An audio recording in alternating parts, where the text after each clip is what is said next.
Hi అండి. ఇప్పుడు మీరు చూస్తున్నటువంటిది వచ్చేసి మనం జనరల్‌గా ఇండ్లలో యూజ్ చేసుకునేటువంటి ఎక్స్‌టెన్షన్ బాక్స్. ఇది నేను నా దగ్గర ఉన్నటువంటి యూజ్ చేసి వదిలేసినటువంటి వేస్ట్ మెటీరియల్‌తో అయితే నేను తయారు చేయడం జరిగింది.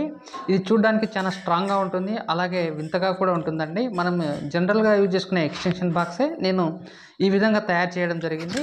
అయితే మనం దీనికి కావాల్సిన వస్తువులైతే నేను చెప్తానండి. ఫస్ట్‌గా వచ్చేసి నేను ఏ విధంగా తయారు చేశానో దాని ప్రాసెస్ మొత్తం కూడా నేను క్లియర్‌గా ఈ వీడియోలో ఎక్స్‌ప్లెయిన్ చేస్తాను. దీనికొచ్చేసి నేను ఫస్ట్ ఒక 3/4 ఇంచు పైప్ వచ్చేసి 1 ఫీట్ సిపివిసి పైప్ తీసుకున్నాను. అలాగే 2 ఎల్బోలు, 2 డమ్మీ క్యాప్స్ తీసుకున్నాను. తర్వాత మనకు PVC pipe 2.5 inch PVC pipe తీసుకున్నాను. దాన్ని కట్ చేసి మనం ఎలా చేసేది కూడా ప్రాసెస్ చూపిస్తాను. నా దగ్గర ఒక 20 మీటర్స్ వైర్ అయితే మొత్తం కూడా మిగిలిపోయిందండి. ఆ 20 మీటర్స్ వైర్ నేను యూజ్ చేయడం జరిగింది. దాంతోపాటు మనకు ఒక 2 స్విచ్లు, 2 3 పిన్ సాకెట్స్ కావాలి. దాంతోపాటు కొంత వైర్, కొన్ని స్క్రూస్, ఒక స్క్రూ డ్రైవర్ ఉంటే సరిపోతుంది. మనము ఈ ఎక్స్టెన్షన్ బాక్స్ను సింపుల్గా ఈజీగా మనం తయారు చేసుకోవచ్చు. అలాగే చాలా గట్టిగా ఉంటుందండి. ఇది మనకు గోడకేసి కొట్టినా కూడా పగలదు, అంత స్ట్రాంగ్గా ఉంటుంది ఇది. దీన్ని ఎట్లా చేసినది నేను ఈ వీడియోలో మీకు చూపిస్తాను చూడండి. అంటే నా దగ్గర ఉన్నటువంటి ఒక అడుగున్నటువంటి 3/4 ఇంచ్ పైప్ తీసుకొని సిపివిసి పైపు, దాన్ని హాఫ్ ఫీట్ 2 భాగాలు చేసుకున్నానండి. అంటే 6 ఇంచ్ పైపులు 2 ముక్కలు చేసుకున్నాను. అలాగే half inch pipe, 1 inch pipe వచ్చేసి ఒక ముక్క చేసుకున్నాను చిన్నది. ఇప్పుడు చూపించే విధంగా వీడియోలో సెట్ చేశాను ఆ పైప్స్ అనేది. గమ్ము అలాంటిది ఏమి కూడా నేను వాడలేదండి, ఓన్లీ సెట్ చేశాను అట్లా. దాని తర్వాత మనం జనరల్గా యూజ్ చేసే బాత్రూమ్స్లో పైప్స్ యూజ్ చేస్తామండి. పీవీసీ పైప్స్ లేదా వాటర్కి యూజ్ చేస్తాం PVC pipes, 2 inch 3 inch pipes.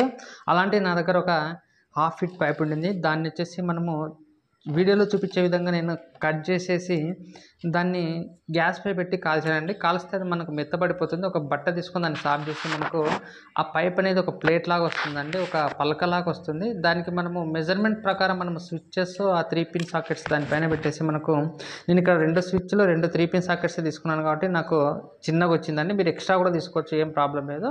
దాని ప్రకారంగా నేను అక్కడ కట్ చేసుకోవడం జరిగింది. ఆ విధంగా కట్ చేసుకున్న తర్వాత ఇవన్నీ కూడా సెట్ చేసుకొని ఆ పైప్స్ మీద మెజర్మెంట్ తీసుకొని ఆ హోల్స్ అనేది ఎక్కడ వస్తాయో అక్కడ పెన్తో మార్కింగ్ చేసుకున్నానండి. ఆ పెన్తో మార్కింగ్ చేసుకున్న తర్వాత మనము ఏదైనా మీకు హోల్ చేసుకోవడానికి ఏదైనా మిషన్ ఉంటే హోల్ చేసుకోవచ్చు. లేదంటే ఒక చిన్న కడ్డీ తీసుకొని దాన్ని వేడి చేసేసి ఆ పైప్స్ హోల్ చేస్తే ఈజీగా హోల్ పడిపోతుందండి. ఎక్కువ పెద్దగా హోల్ చేయకుండా మన దగ్గర ఉన్నటువంటి స్క్రూస్ ఏ సైజు ఉందో ఆ సైజు హోల్ చేసుకుంటే మనకు ఫిట్గా అనేది వస్తుంది స్క్రూ ఫిట్ చేసినప్పుడు.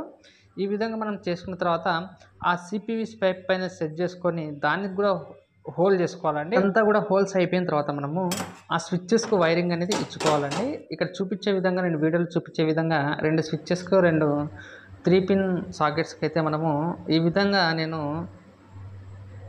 కనెక్షన్ అయితే వైర్స్తో ఇవ్వడం జరిగింది. ఒకసారి మీరు అబ్జర్వ్ చేయండి, నేను ఈ విధంగా ఇచ్చాను అనేది కూడా క్లియర్గా మీకు అర్థమైపోతుంది. ఈ విధంగా ఇచ్చుకున్న తర్వాత మనము ఒకసారి మనం టెస్ట్ చేసుకుంటే పర్వాలేదు, లేదంటే మీకు ఐడియా ఉంటే కన్ఫామ్గా కరెక్ట్గా ఇచ్చామనుకుంటే ఓకే అండి. అదేవిధంగా సెట్ చేసి మనకు ఆ పైప్స్ పైన మనము స్క్రూస్ పెట్టేసి ఫిట్ చేసుకోవాలి. ఫిట్ చేసేసుకొని మనకు దాని తర్వాత మొత్తం కూడా అయిపోతుంది. ఇక్కడ మనం యూజ్ చేసే మెటీరియల్ ఓల్డ్ మెటీరియల్ కాబట్టి కొంత చెత్త, సిమెంట్ అదంతా ఉందండి. దానికోసం రఫ్నెస్ కోసం నేను రఫ్ పేపర్ అయితే తీసుకున్నాను. ఆ రఫ్ పేపర్తో మనంతా కూడా పైన క్లీన్ చేయడం జరిగింది. దీనిలో మెయిన్గా ఇంపార్టెంట్ ఏది అంటే దీనిలో వచ్చేసి మనకు ఈ ప్రోడక్ట్ అనేది మనం తయారు చేసినది చాలా స్ట్రాంగ్ అయితే ఉంటుందండి. సిపివిసి పేపర్ ఎంత స్ట్రాంగ్ అంటే మీకు తెలుసు కదా, అంత స్ట్రాంగ్ ఉంటుంది. గోడకేసి కొట్టినా కూడా పగలదు, అంత స్ట్రాంగ్ అయితే ఉంటుంది. దీంతోపాటు మనం వైర్ కూడా ఇక్కడ ఏం చేశానంటే నేను పైప్లో నుంచి బయటికి తీసుకొచ్చానండి. అక్కడ డమ్మీ క్యాప్ దగ్గర హోల్ పెట్టాను కదా, ఆ డమ్మీ క్యాప్ లోపల హోల్లో మనకు వైర్ అనేది ముడేయడం జరిగింది. అట్లా ముడేస్తే మనకు క్యాప్ పెట్టినప్పుడు మనకు ఇట్లా లాగినా కూడా వైర్తో మనకు లోపల కనెక్షన్స్ అనేవి ఊడి రాకుండా ఉంటాయి. ఆ విధంగా చేసుకుంటే మనకు వైర్తో ఇట్లా వైర్ తీసుకొని మనం ఎలాడ తీసినా కూడా, కింద వేసినా కూడా దానికైతే ఏం కాదండి. ఈ విధంగా చేసుకున్న తర్వాత మొత్తం కూడా నేను రఫ్ పేపర్తో రఫ్ చేసేసి నీట్గా చేసేసాను. ఫైనల్ అవుట్పుట్ అనేది ఈ విధంగా ఉంది. నేను తర్వాత కూడా టెస్ట్ చేశాను, టెస్ట్ చేసే వర్క్ అయిందండి. ఈ విధంగా ఫిట్ చేసుకోండి, మీకు స్ట్రాంగ్గా కూడా ఉంటుంది. లేకపోతే ఇదే పైప్స్ లేకపోతే మీ దగ్గర ఏ మెటీరియల్ ఉన్నా సరే మీకున్న ఐడియాతో మీరు మీ దగ్గర ఉన్న మెటీరియల్ని ఏ విధంగా మౌల్డ్ చేసుకోవాలి, ఏ వస్తువు తయారు చేశానని మీరు ఆలోచించి మీరు ఏదైనా చేసుకోవచ్చు. నాకు ఈ ఆలోచన వచ్చింది, నేను ఏదైతే చేశాను. మీకు నచ్చితే వీడియోకి ఒక లైక్ చేయండి. Thanks for watching A1 Telugu construction.